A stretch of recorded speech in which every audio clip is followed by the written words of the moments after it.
एक बार का बात हो, शंकर जी गिरजा जी से शादी करे के बाद जैसे ही कुछ दिन बीता, 4 साल 6 साल, एकरे बाद गिरजा एक प्रस्ताव रख दीन शंकर जी से। और प्रस्ताव का रखीन, कहिन भगवान हम तोहार दूसरा रूप देखे चाहिला। कहन दूसरा रूप, कहन हाँ, कहन हम दूसरा रूप आज तक केहू के दिखाए नहीं है। बाबा माता गिरजा जिद कई गईन। हाँ यही से न कहल गल हो, राजहट बालहट त्रिया है। हाँ, जौने समय जिद कई गईन ओ समय भोलेनाथ माता पार्वती के आपन रूप दिखावे बदे चल दे हैं। लेकिन मास्टर टेरी के लाइन में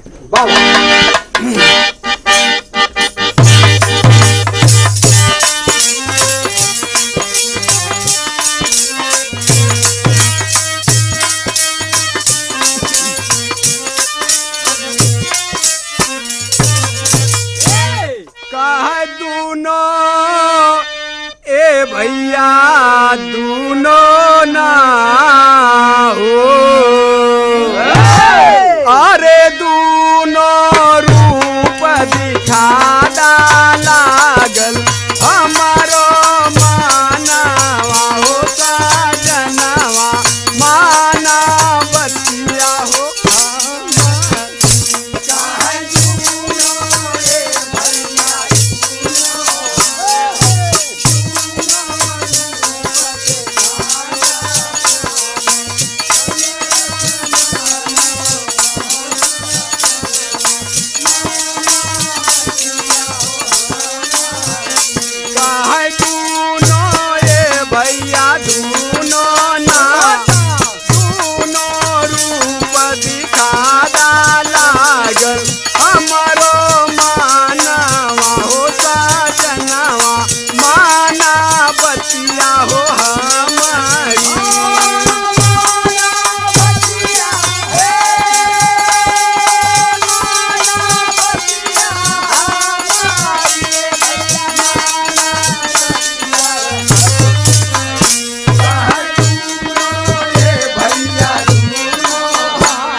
माता गिरजा यह कहत हैं भगवान भोलेनाथ से कि दूनो रूप दिखादा लागल हमरो मनवा, सजनवा मानव बतिया हमारी।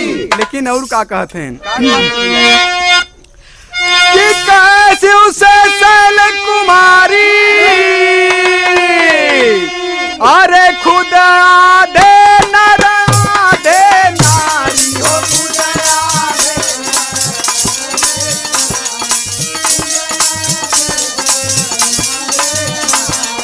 खुद आधे नर आधे नारी, गंगाधर दयाल त्रिपुरारी, घोर विपिन में किए तैयारी। गंगाधर दयाल त्रिपुरारी और घोर विपिन में किए तैयारी। कहने ठीक तो रूप न दिखाऊ, लेकिन तुहार जिद बात चला एक एकांत में। हाँ जहाँ शंभोनाथ का मंदिर है। हाँ, जंगल में ले जाए के माता पार्वती के अपन रूप दिखाते हैं। लेकिन का कहते हैं कहा चट शिव ये भैया चट शिव ना, चट शिव उमा साथ में पहुँचे, चट शिव ये भैया चट शिव ना, चट शिव उमा साथ में पहुँचे, हो सजनवा माना बतिया हो हमारी। भैया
माता पार्वती के लेके भगवान भोलेनाथ जंगल में चला गए, लेकिन रूप दिखावत है मास्टर कैसे कैसे भैया? कि छवि बर रूप धरे अरे अरे जुलमी का जुलमी धरल रूपा नंग हो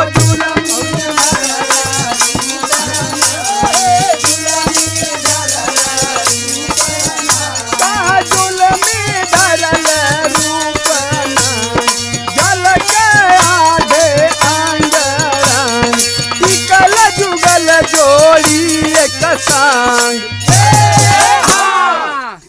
झलक आधे अंग अड़ंग और टिकल जुगल जोड़ी एक संग। भगवान आधे आधा रूप में खड़ा है, लेकिन आगे का कहत हैं, ई रूप के देख के गिरजा माता हंसत हैं, लेकिन का कहत हैं मास्टर तेरी के लाइन में का ठट्ठा ये भैया ठट्ठा ना हो, अरे ठट्ठा मार हसनी गिरजा देख सजाना हो सजनवा माना बतिया हो हमारी ठट्ठा ये भैया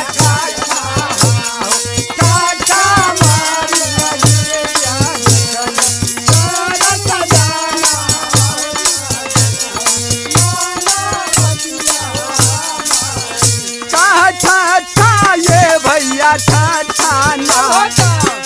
ठा मार हसली गिरजा देख सजाना हो सजनवा माना बतिया हो हमारी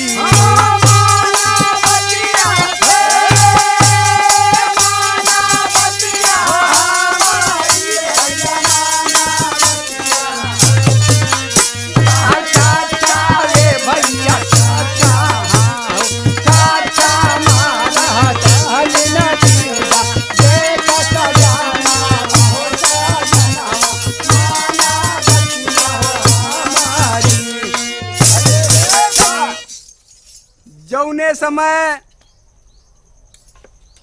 ठीक है, जौने समय आधा रूप में भगवान खड़ा है, ओ समय गिरजा माता ताली बजाई के और तेज से हंसत हैं, लेकिन उधर तो हंसे का दृश्य रहा, लेकिन आगे आधे रूप में भगवान खड़ा है तो इधर अनहोनी का होता मास्टर कि डमरू बजा के नाचा भोला, अरे ढंग से प्रगट भाई एक सोला हो ढंग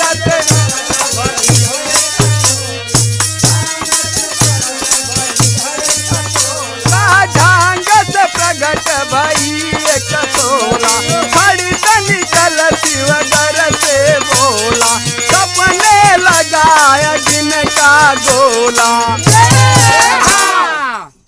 जौने समय भगवान आधे अंग में डमरू बजाई के नाचत हैं, वो समय चारों ओरी आग लगा, लेकिन जब भी बतिया देखी तो गिरजा माता घबराई गई, लेकिन आगे मास्टर रेरी के लाइन में का कहते हैं, का दौड़े ये भैया दौड़े ना हो,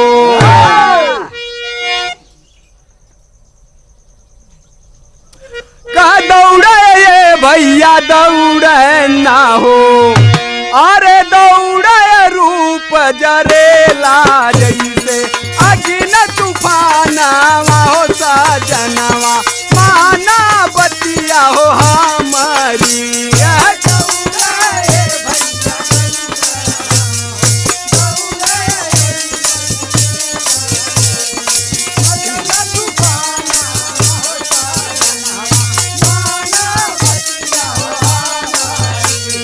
दौड़ल ये भैया दौड़ल ना दौड़ल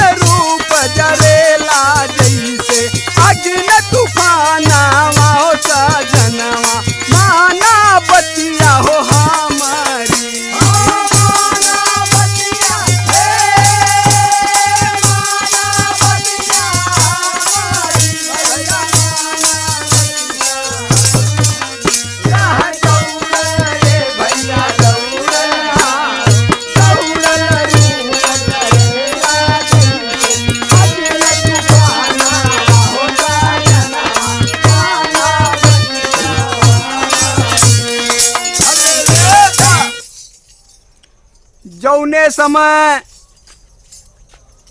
अग्नि का ज्वाला तेज बढ़े लगा, वो समय सब घबराई गए देवी देवता। लेकिन होत का हो मास्टर कि धन गंगा बरसाई पानी, अरे नाश हुई वह अग्नि तूफानी हो, नाश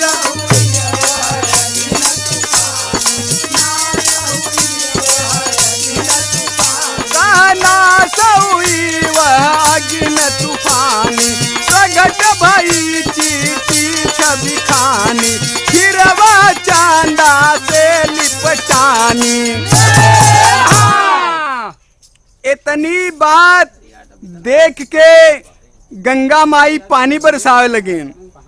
जौने समय मास्टर पानी बरसे लगा, ओ समय का दृश्य का रहा, आग तो बंद हो गया, लेकिन वही अग्निया से एक चिवटी पैदा हो गई। वो चिवटिया का करे कि जैसे ही आग समाप्त भल, चंद्रमा से जाके लिपट गई।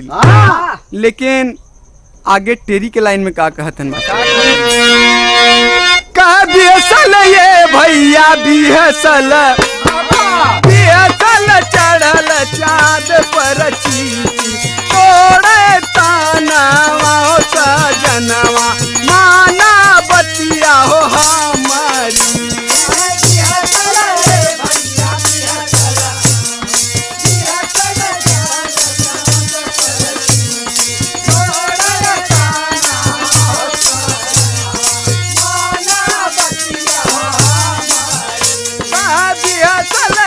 भैया बिहसल बिहसल चढ़ल चाँद पर चीटी, तोड़े तानवा हो सजनवा, माना बतिया हो हमारी।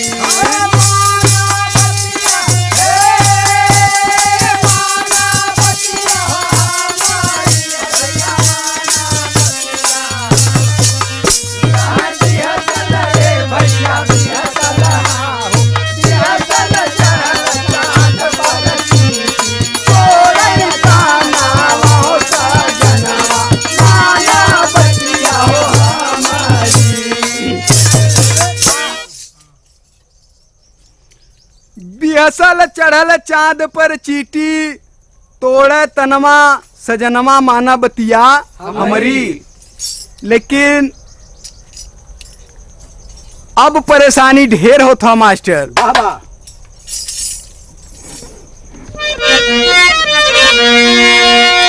कि भारी मुख चीटी फैलाई, अरे मुख में चाँद गए पकड़ाई हो, मुख में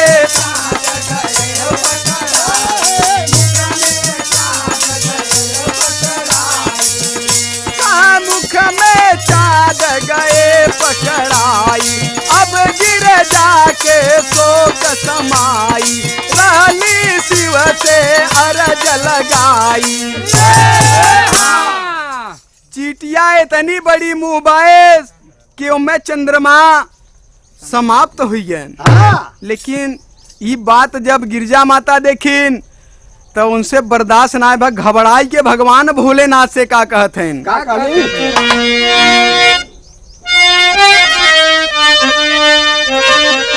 का लीला ये भैया लीला ना हो, अरे लीला धर का लीला लहर, चारों को नावा हो सजनवा, माना बतिया हो हमारी।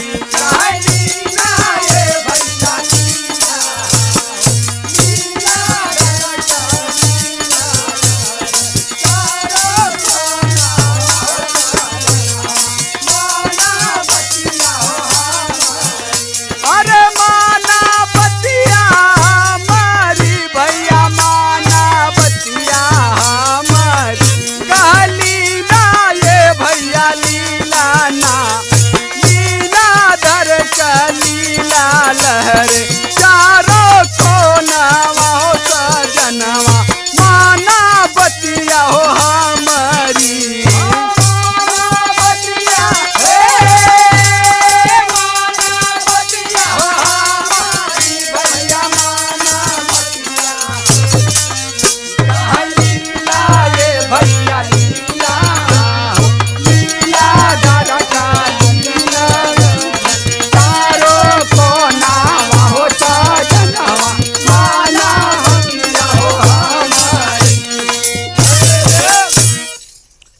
भगवान भोलेनाथ का लीला रहा, लेकिन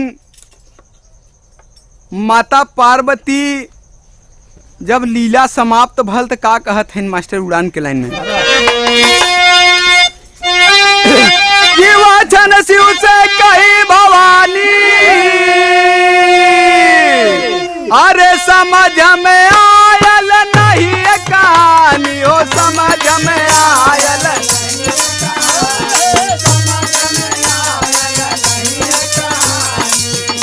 अरे समझ में आयल नहीं कहानी, शिव से कह तब गिरजा रानी, सरजू धान्य बिहारी ज्ञानी।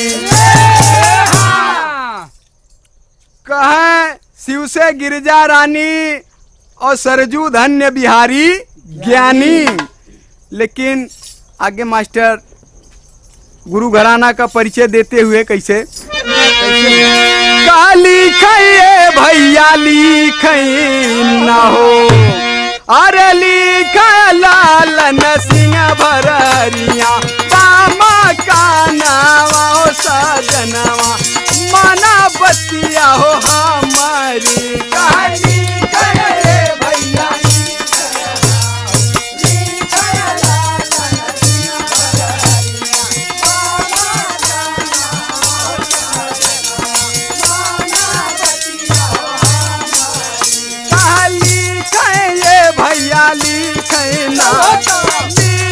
लालन सिंह भररिया, पाय मकाना सजनवा।